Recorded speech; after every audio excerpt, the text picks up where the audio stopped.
buenos días, bendiciones. Es un gusto nuevamente estar con ustedes. En este devocional nos corresponde el capítulo 4 de Génesis. Señor, te damos gracias por la bendición de poder estar una vez más, Señor, en tu presencia, escuchando, Señor, atentamente tu palabra. Toma, Señor, todo aquello que nos distraiga, Señor, preocupaciones, afanes, problemas, Señor, qué sé yo. Nos concentramos en ti, Señor. Habla nuestro corazón. Te lo rogamos en el nombre de Jesús. Amén. Vamos a leer del versículo 1 al versículo 5, por favor, de este capítulo 4 de Génesis. Conoció Adán a su mujer Eva, la cual concibió y dio a luz a Caín, y dijo: por voluntad de Jehová he adquirido varón. Después dio a luz a su hermano Abel, y Abel fue pastor de ovejas, y Caín fue labrador de la tierra. Y aconteció andando en el tiempo, que Caín trajo del fruto de la tierra una ofrenda a Jehová, y Abel trajo también de los primogénitos de sus ovejas, de lo más gordo de ellas, y miró Jehová con agrado a Abel y a su ofrenda, pero no miró con agrado a Caín y a la ofrenda suya.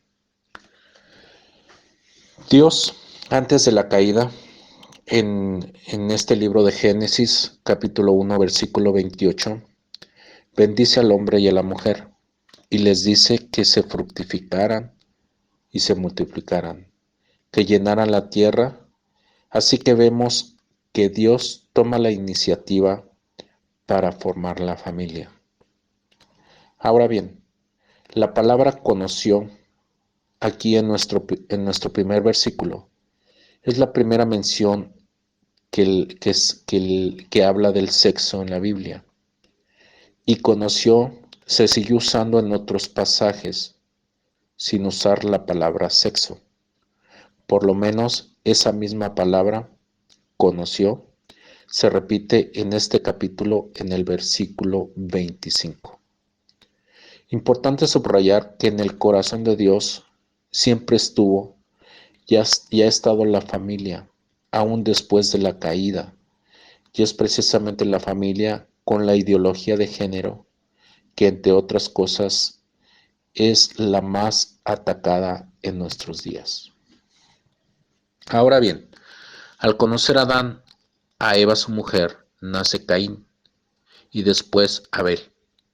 En el versículo 2 nos da el oficio de ambos hermanos: Abel, un pastor de ovejas, y Caín, labrador de tierra o un agricultor, como se podría llamar en nuestros días. Hasta aquí podemos decir una linda familia con dos hijos trabajadores. Pero aconteció, dice el verso 3, que al pasar el tiempo, Caín trae una ofrenda del fruto de la tierra al Señor. Y en el versículo 4, Abel también otorga una ofrenda al Señor, pero esta fue de sus primeras ovejas, de lo más gordo de ellas. Mas sin embargo, esta fue agradable al Señor, mientras que la de Caín no lo fue. Esto, de ser agradable o no, no fue un capricho del Señor. Es decir, Él no quiso menospreciar la ofrenda de Caín, sino que la ofrenda de Abel, la de la oveja, apuntaba a Cristo, ya que estamos en el capítulo 4 y recordemos que el capítulo 3 de Génesis habla de la caída. Entonces, esta ofrenda, como ya lo dijimos, apunta a Cristo. Y el capítulo 53 de Isaías nos lo dice perfectamente. Permítanme leerlo, por favor, del versículo 1 al 7. ¿Quién ha creído a nuestro anuncio? ¿Y sobre quién se ha manifestado el brazo de Jehová? Subirá cual renuevo delante de él, y como raíz de tierra seca no hay parecer en él, ni hermosura. Le veremos más inatractivo para que le deseemos, despreciado y desechado entre los hombres, varón de dolores, experimentado en quebranto, y como que escondimos de él el rostro, fue menospreciado y no lo estimamos. Ciertamente llevó él nuestras enfermedades y sufrió nuestros dolores, y nosotros le tuvimos por azotado, por herido de Dios y abatido. Mas él herido fue por nuestras rebeliones, molido por nuestros pecados. El castigo de nuestra paz fue sobre él, y por su llaga fuimos nosotros curados. Todos nosotros nos descarriamos como ovejas, cada cual se apartó por su camino. Mas Jehová cargó en él el pecado de todos nosotros. Angustiado él y afligido, no abrió su boca. Como cordero fue llevado al matadero, y como oveja delante de sus trasquiladores, enmudeció y no abrió su boca. Así que podemos darnos cuenta que Isaías habla de Jesús, y por lo tanto no fue un capricho o un menosprecio de parte de Dios a la ofrenda de Caín, sino que sin derramamiento de sangre no hay remisión de pecados, como dice Hebreos 9:22. Los siguientes versículos que voy a leer, la voy a leer en la traducción del lenguaje actual. Lo leo en esta versión porque se me hacen más entendibles a lo que continúa la historia. Aquí vamos a ver cómo Dios intenta prevenir a Caín de caer en su maldad o de realizar su maldad. Esto le molestó mucho a Caín, y en su cara se le veía lo enojado que estaba. Dice parte del versículo, del versículo 5 del capítulo 4 en la versión traducción del lenguaje actual. Versículo 6. Entonces Dios le preguntó a Caín: ¿por qué estás tan triste y enojado? Si haces lo correcto, siempre te aceptaré con agrado, pero si haces lo malo, el pecado está listo para atacarte como un león. No te dejes dominar por él. Y así le he puesto como tema a nuestro devocional: no te dejes dominar por él. La reacción de Caín fue de molestia.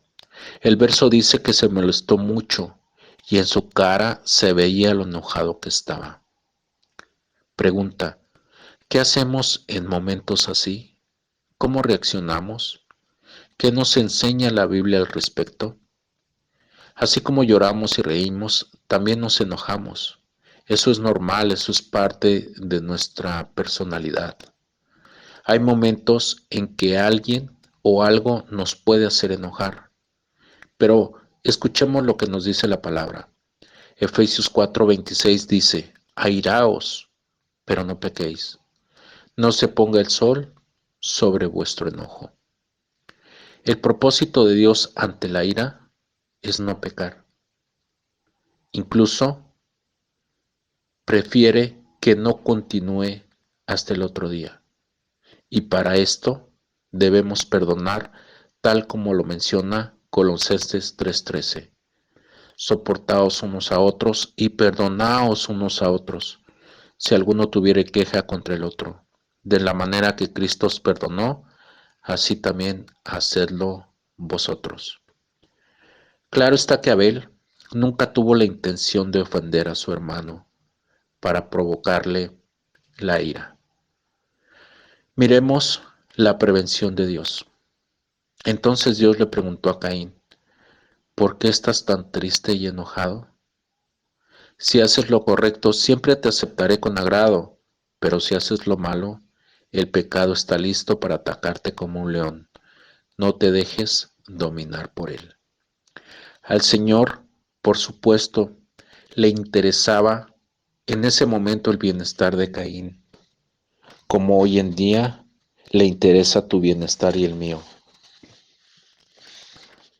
Dios toma la iniciativa en el diálogo y pregunta: ¿Por qué estás tan triste y enojado? Y quisiera que la aplicáramos esa misma pregunta a nosotros. ¿Por qué estamos tan tristes y enojados si es que es nuestro caso? Caín no interviene en el diálogo, no contesta esa pregunta. No sabemos el motivo. Quizás pudo más su ira o simplemente ignoró la pregunta, o el pensamiento del crimen era mayor que pensar en la palabra de Dios. Pero repito, no sabemos el motivo del por qué no contesta esa pregunta. Aún ante el silencio de Caín, Dios continúa: si haces lo correcto, siempre te aceptaré con agrado. Pero si haces lo malo, el pecado está listo para atacarte como un león. No te dejes dominar por él.